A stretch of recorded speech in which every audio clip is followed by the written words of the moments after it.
தமிழை பற்றி யார் சங்கினே தெரியலையே. பாபி சிம்காலாம் ஒரு சங்கியா அப்படின்னு சொல்லி வந்து எல்லாரும் அலறி துடிக்கிறாங்க. நேற்று அப்படி ஒரு படத்தோட டீசர் வெளியாயிருச்சுங்க. ஹைதராபாத்தோட வரலாறை பற்றி. இவங்க ஊரா வந்து இஸ்லாமிய அடிப்படைவாதிக, திமுக, அதிமுக, கம்யூனிஸ்ட், காங்கிரஸ் எல்லாம் ஒன்று சேர்ந்து அலறாங்க. இப்படிலாம் படம் எடுக்கலாமா அப்படி இப்படின்னு அலற ஆரம்பிச்சிட்டாங்க. இதுலேயே படம் வந்து நல்லா ப்ரொமோஷன் ஆயிரும், பயங்கரமாக வசூலை கொட்ட போகுது. இப்படித்தான் இவங்க எதுக்கு இவங்க ஊழையிடுறாங்களோ அது பூரா வெற்றி ஆயிரும். அந்த மாதிரிதான் வந்து நேற்று ரிலீஸ் ஆயிடுச்சு. என்ன படம்னா ரசாகர்ஸ்னு ஒரு படம். ரசாகர்ஸ் இப்போ யார் பாபி சிம்கா கதாநாயகன் வேதிகா நடிச்சிருக்காங்க. சமர்வீர் கிரியேஷன்ஸ் தயாரிக்கிறாங்க. குடூர் நாராயண ரெட்டிங்கிற ஹைதராபாத்தை சேர்ந்தவர். தமிழ், தெலுங்கு, மலையாளம், இந்தின்னு பான் இந்தியா படமாக எடுக்கிறாப்புல. யாதவ் சத்ய நாராயணன்னு வசமான டேரக்டருங்க. அச்சு அசலாக உண்மையான தத்ரூபமாக 1940 காலகட்டத்துக்கே போய் படத்தை எடுத்திருக்காரு. அருமையாக படம் வந்திருக்குன்னு சொல்கிறாங்க.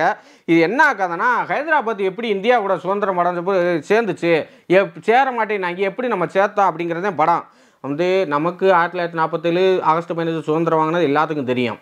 இதே மாதிரி வந்து ஹைதராபாத்தை சேர்க்க சொல்கிறாங்க. ஹைதராபாத் சேர்க்க மாட்டேன். அதே வந்து தென்பகுதியிலே மிகப்பெரிய நாடாக இருக்குது. மத்திய இந்தியாவோட மத்தியில் இருக்குது. நான் வந்து துர்கிஸ்தான், நான் முஸ்லீமு, நிஜாமு, நான் வந்து இந்தியாவோட சேர மாட்டேன், நான் தனியாக ஆட்சி செய்வேன் அப்படிலாம் உருட்டிட்டு அவன் சேர மாட்டேங்கிறியான். அதை எப்படி நாங்கள் சேர்த்தாங்க அப்படிங்கிறதே இந்த படத்தோட கதை.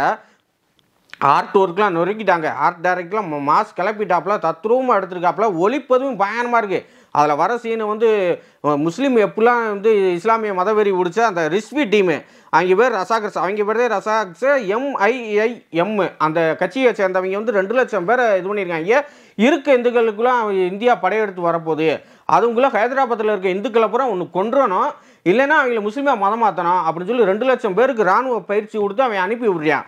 அனுப்பி விட்டு எப்படி கொள்றாங்க, எந்தெந்த முறையெல்லாம் கொள்றாங்க, குழந்தைய கூட கல்லை தூக்கி போட்டு கொள்றாங்க, பெண்களை கற்பழிக்கிறாங்க, ஊசியில் வந்து ஆண்களை வந்து பிடிச்சி இறக்குறாங்க, 2ஆ வெட்டுறாங்க குறுக்கு வாக்கில், இப்படிலாம் சொல்லி பயணமாக எல்லா சீனும் தத்ரூபமாக எடுத்திருக்காரு.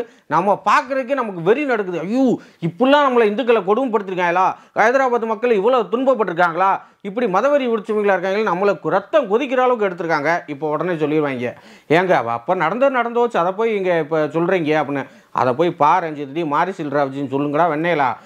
இப்போ வந்து மாரி செல்வராஜ் இதெல்லாம் வந்து எந்த ஏரியாவில் தேவேந்திர உலகத்துக்கும் அந்த முக்குலத்தர் சமுதாயம் சண்டை வருது, எந்த ஏரியாவில் வன்னியருக்கும் பறையருக்கு இப்போ சண்டை வருது, திருமாவளை அண்ணன் வேணால் அப்பப்போ இழுத்து விட்றாரு. ஆனால் மற்ற ஏரியாவில் சண்டை நடக்கிறது இல்லைல்ல. இதை வந்து போய் ஆனால் வந்து பழைய சம்பவங்களை வச்சு இப்போ குளிர் ஆயிடுச்சு படத்தை ஓட்டுறாங்களே மாரி செல்வராஜ் பாரஞ்சித்து, அவங்ககிட்ட போய் இந்த அறிவுரையெல்லாம் சொல்லுங்கள். வரலாறு எப்பவுமே அவன் சொல்லணும். எப்படிலாம் இன்னமும் அவங்க அப்படி தானே இருக்கான். ஓவைசி அப்படி தானே பேசுறியான். ஹைதராபாத்தில் இருக்க ஓவைசி என்ன சொல்கிறியான், இந்த 2 நிமிஷம் டைம் கொடுக்க இந்துக்களை பூரா கொண்டுருவேன்னு இன்ன வரையும் சொல்லிக்கிட்டு தானே இருக்கான். அதனால தான் இந்த படம்லாம் எடுக்க வேண்டிய அவசியமாக ஏற்படுது.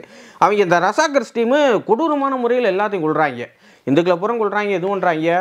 அப்போதே வந்து சர்தார் வல்லபாய் படேல் வந்து உள்ளூர் இந்துக்கள்லாம் போராடுறாங்க, எப்படியாவது இவங்ககிட்ட வந்து தப்பிச்சிடணும், இவங்களை இது பண்ணிட்டு இந்தியா நம்மளை காப்பாற்றாதா அப்படின்னு சொல்லி ஏங்கிக்கிட்டு இருக்காங்க. அப்போதே செப்டம்பர் 13 சர்தார் வல்லபாய் படேல் உள்ள படையை அனுப்புகிறாப்புல. இந்தியன் வந்து ஆர்மி வந்து உள்ளே வந்து 4 நாள் போரில் அவனை அடி நொறுக்கி அந்த நிஜாமை கையெழுத்து வாங்க விட்டு இவனை ரிஸ்விங்கிறவனை சட்டியோடு ஓட விட்டு இந்தியாவோட இணைக்கப்படுச்சு. இதில் வந்து இந்துக்கள் இல்லைன்னா நேரம் இந்துக்கள் ஒரு அப்பயும் இந்த ரசாகர்ஸுங்கிறவங்க மட்டும் 40,000 இந்துக்களை கொண்டிருக்காங்க. 40,000 இந்துக்களை கொன்று இது பண்ணியிருக்கேன். அதை பற்றி தான் முக்கியமான படமாக இருக்குது. இல்லை பரவாயில்ல, பாபி சிம்கா தைரியமாக நடிச்சிட்டாப்புல. வந்து சில நடிகர்லாம் நடிக்க மாட்டேன், இந்துக்களை இழிவுபடுத்தணும், இந்து மதத்தில் ஜாதியை தூண்டணும், ஜாதி கலவரத்தை தூண்டணும்னா நடிப்பாங்க சினிமா நடிகர். தனுஷே அப்படி தான் நடிக்கிறாப்புல. வந்து மட்டமான சிறந்த இந்தியாவிலே சிறந்த நடிகர் தனுஷ். ஆனால் தரமட்டமாக வந்து நம்மளே கேவலப்படுத்திக்கிற மாதிரி நடிக்கிறாப்புல. பாபி சிம்காவை உண்மையிலே பாராட்டணும், இந்த படத்தில் நடித்ததுக்காக பாராட்டணும். உங்கள் நடிப்பு திறமைக்கு மேலும் மெருகூட்டுற மாதிரி இந்த படம் அமைச்சிருக்கு. இந்த படம் வெற்றியடைய எல்லாருக்கும் வாழ்த்துக்கள். இந்த படத்தை எல்லாரும் தியேட்டரில் போய் பாருங்கள். இது ஒன்றுங்க தமிழை போற்றி.